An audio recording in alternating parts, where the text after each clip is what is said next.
Naïma Zouad nous trace dans ce portrait le parcours d'une femme qui n'a jamais baissé les bras devant son handicap ni devant la société. Atiqa Mamri, portrait signé Naïma Zouad. Atiqa Mamri est une femme de 59 ans, avec un regard et un sourire d'une femme de 20 ans, qui n'est qu'à l'orée de son parcours. Elle est la présidente de la Fédération des associations des personnes handicapées moteurs. Paralysée des membres inférieurs et supérieurs, elle a choisi de servir une mission noble, celle de défendre et de se battre pour le respect et la dignité des personnes handicapées. Quand Atiqa Mamri parle, elle titille les sentiments et interpelle les consciences. La puissance de ses mots reflète à la fois son sérieux et son engagement, ainsi que son altruisme et sa douceur. Je suis devenue présidente de l'Union et 4 ans après, on a créé la Fédération des associations.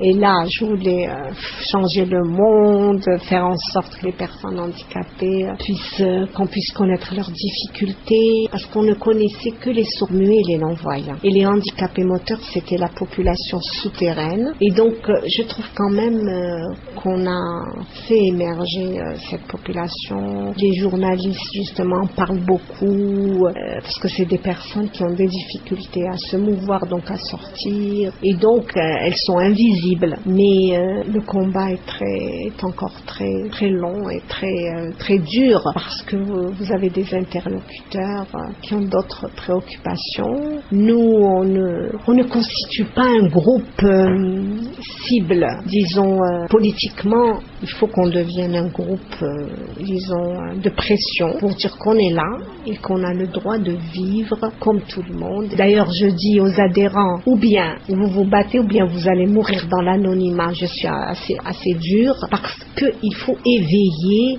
ce sentiment de protester pour changer et devenir acteur de son propre changement. Ne pas attendre que les autres pensent à nous pour que l'on change.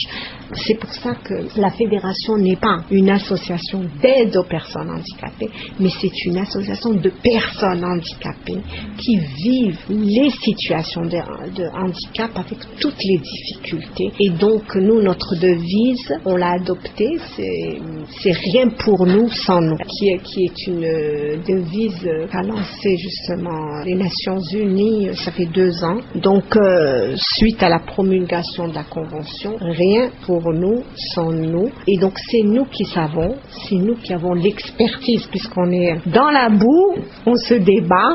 Donc, je pense que dans tous les programmes destinés aux personnes handicapées, il faut que les personnes handicapées soient présentes pour que les programmes soient justes et répondent vraiment à leurs besoins. Donc, à la fédération, on essaie de se battre. On a participé à l'APN, à la promulgation de la loi 2002, où nous avons quand même, beaucoup de nos propositions ont été prises en compte. Bon, ce n'est pas à 100%, mais bon, on doit encore travailler pour encore enrichir cette loi. On est en train de former les associations pour qu'elles changent elles-mêmes, les associations de personnes handicapées, qu'elles changent elles-mêmes leur vision charitable et qu'elles revendiquent des droits. Et ça, c'est le plus gros boulot. Atiqa Mamri est une femme qu'on écoute et qui suscite de l'admiration dans son entourage. Non seulement elle partage tout son savoir-faire avec ses collaborateurs, mais aussi elle sait être une oreille attentive pour tous ceux qui la sollicitent. Tout d'abord, c'est une femme présidente, maman, femme combattante. Vous avez quel genre de relation avec elle? C'est professionnel, c'est mon employeur, des fois je peux pas dire mon ami, mais on discute beaucoup, on parle beaucoup sur différents, pas seulement sur l'emploi, mais je raconte des trucs avec elle que je raconte à personne. Et je demande toujours conseil auprès d'elle, parce que c'est quand même, si une femme connaît vraiment la société algérienne, comment elle marche. Avec les gens qui viennent, elle a de bonnes relations aussi. Très bonnes relations, tout le monde l'aime, adhérents, personnes ressources, partenaires, tout le monde demande après Madame El Mamri. Je travaille avec elle depuis 1998. Depuis 12 ans que je travaille avec elle. Et je peux dire que toute mon expérience, je l'ai acquis avec elle.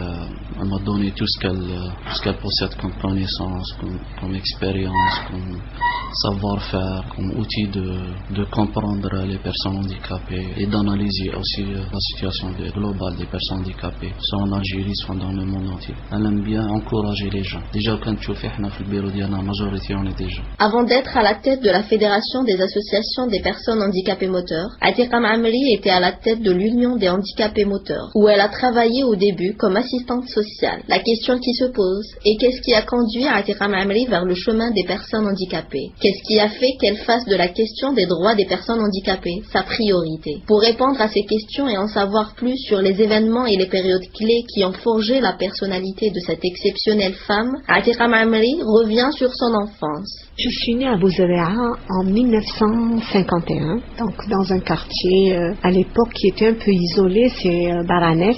J'ai passé une enfance de l'âge de 4 ans jusqu'à 8 ans dans un orphelinat parce que mon père est décédé, donc ma mère pour travailler a été obligée de mettre les 2 filles dans un orphelinat chrétien. Donc j'ai passé quand même 4 ans et ma mère de justesse nous a récupéré que dans cet orphelinat il y avait un travail de christianisation des enfants et donc disons que cette période de 4 à 8 ans m'a beaucoup marqué. Il y avait quand même une morale, il y avait de la rigueur, que le mal, le bien. J'ai été imprégnée de vraiment une éducation très sévère. Bon, à 8 ans, j'ai repris la vie, j'allais dire, ordinaire et j'avais un très bon niveau en français. Donc j'ai repris l'école et dans un petit village à Zeralda, c'est un village colonial où quand même j'étais la première de la classe par rapport aux filles des colons. Et j'ai quand même assisté, moi je trouve que c'était très bien, à l'indépendance où j'avais 11 ans. C'est drôle, nous étions enfants, mais chacun était un combattant. Maintenant, je me demande comment nous avions cette prise de conscience qu'il fallait se libérer.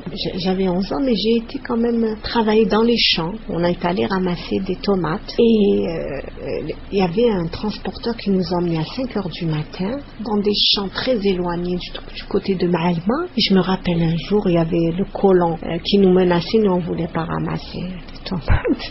Il a sorti son arme, vous allez ramasser.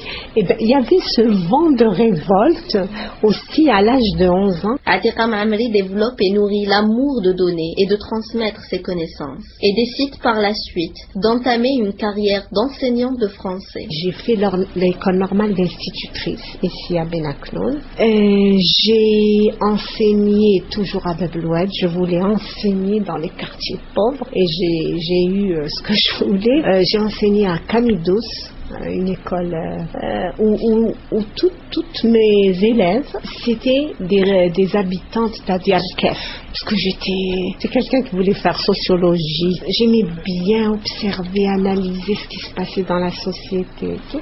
Et j'ai enseigné aussi à Zeralda à 30 km parce que je voulais enseigner des enfants qui étaient d'une région semi-rurale. En 1975, Atiqa Mamri est une femme de 24 ans qui regorge d'ambition et de projets lorsqu'un événement imprévisible essaye de l'arracher à tous ses rêves. Après avoir enseigné aussi à Zeralda, je me suis inscrite à l'Institut de psychologie appliquée à Alger-Centre pour préparer un diplôme de psychotechnicien pour faire passer les tests à des jeunes candidats à un emploi. Et là, j'ai eu mon diplôme, j'ai quitté l'enseignement et j'ai travaillé dans une société nationale à Sonacom. Là, j'ai enseigné 3 mois, j'étais très bien et puis voilà, j'ai eu un accident de la circulation à l'âge de 24 ans. L'accident de la circulation qui était quand même assez grave puisque j'ai eu le coup du lapin et j'ai eu les vertèbres cervicales qui ont été touchées. J'ai été paralysée donc non seulement des membres inférieurs mais aussi des membres supérieurs. On m'a envoyée en France.